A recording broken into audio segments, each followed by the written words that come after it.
تو مولانا روم فرماتے ہیں کہ وہ تحفہ کیا ہے؟ وہ تحفہ وہ شب داری ہے، وہ اللہ کی محبت میں پڑھے جانے والے نوافل ہیں، اور وہ اس کی عشق میں، اس کے محبت میں رکھے جانے والے روزے ہیں۔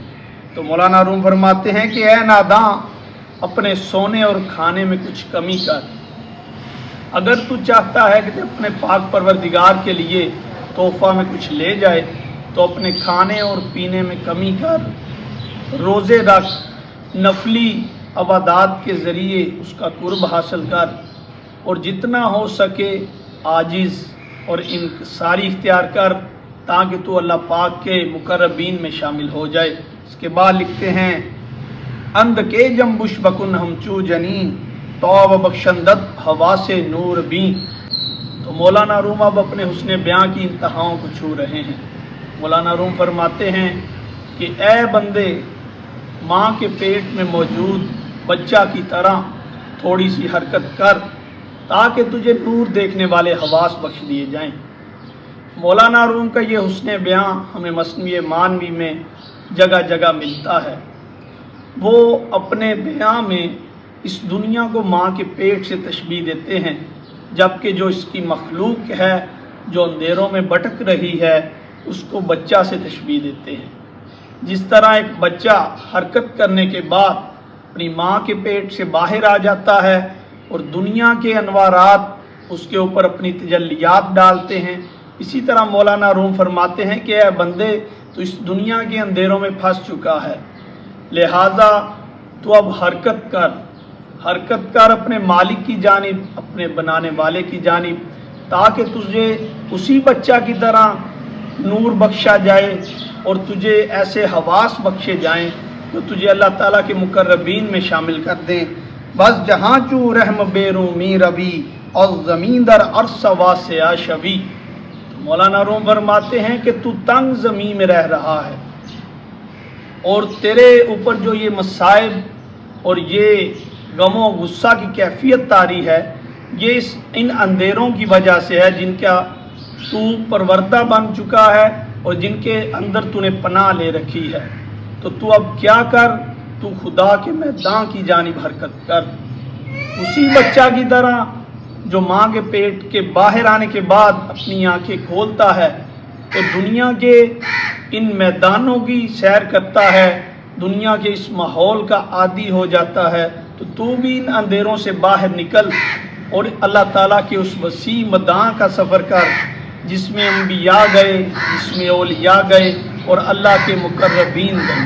اللہ تعالیٰ قرآن حکیم میں ارشاد فرماتے ہیں ارض اللہ واسعہ، کہ اے میرے بندے، میری زمین وسیع ہے، اس کی سیر و تفریح کر اور اس میں موجود میری بنائی ہوئی اشیاء، میری بنائے ہوئے تمام تر مخلوق کو دیکھ تاکہ تجھ کو تفکر کی عادت پڑے اور تو مختلف نعمتوں کے ذریعے مجھے پہچانے اور میری معرفت حاصل کرے۔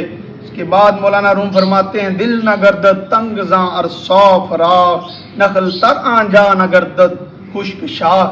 تو مولانا روم فرماتے ہیں کہ اللہ تعالیٰ کا وہ جو وسیع میدان ہے اس میں کبھی کوئی پودا خشک نہیں ہوا، بلکہ کھجور کا پودا اس کی شاخ ہمیشہ ہری رہتی ہے۔ اب یہاں مولانا روم پودے سے مراد انسانی دل کو لے رہے ہیں کہ اور اللہ تعالیٰ کا جو وسیع میدان ہے وہ اللہ تعالیٰ کا وہ نظام ہے کہ جس کے اندر رہتے ہوئے بندہ تمام تر الجھنوں سے بے نیاز ہو جاتا ہے، غم و غصے سے بے نیاز ہو جاتا ہے، اس پر نہ ہی کوئی خوف ہوتا ہے اور نہ ہی کوئی غم ہوتا ہے۔ اور مولانا روم اسی کیفیت کا بیان کر رہے ہیں، فرماتے ہیں کہ اللہ تعالیٰ کے اس وسیع میدان میں جب تو جائے گا تو نہ ہی تجھ پر کوئی خوف ہوگا اور نہ ہی کوئی غم ہوگا۔ تو مولانا روم فرماتے ہیں کہ جو تیرے دل کی شاخ ہے وہ جوں کی تو ہری رہے گی، اس پر نہ ہی کبھی خزاں آئے گی اور نہ ہی وہ خشک ہوگا۔ اس کے بعد لکھتے ہیں ہاں ملی تو مر حواس را کنو اندو ماندہ می شبی و سر نگو۔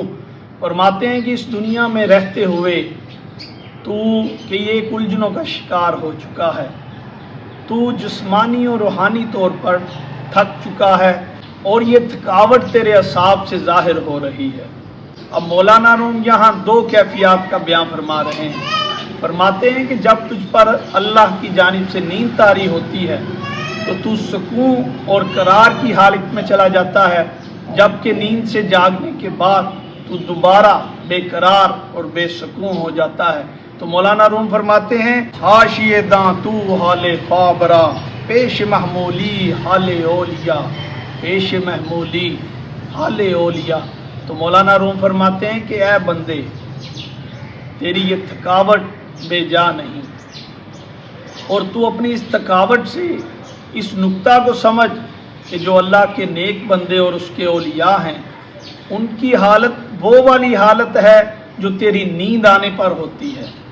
نیند آنے پر تیرے اعصاب کے اوپر جو سکون اور قرار طاری ہوتا ہے، اللہ تعالیٰ کے مقربین اور اس کے اولیاء ہمہ وقت اس کیفیت میں ہوتے ہیں، اور نہ ہی ان پر کوئی خوف ہوتا ہے اور نہ ہی وہ غم کھاتے ہیں۔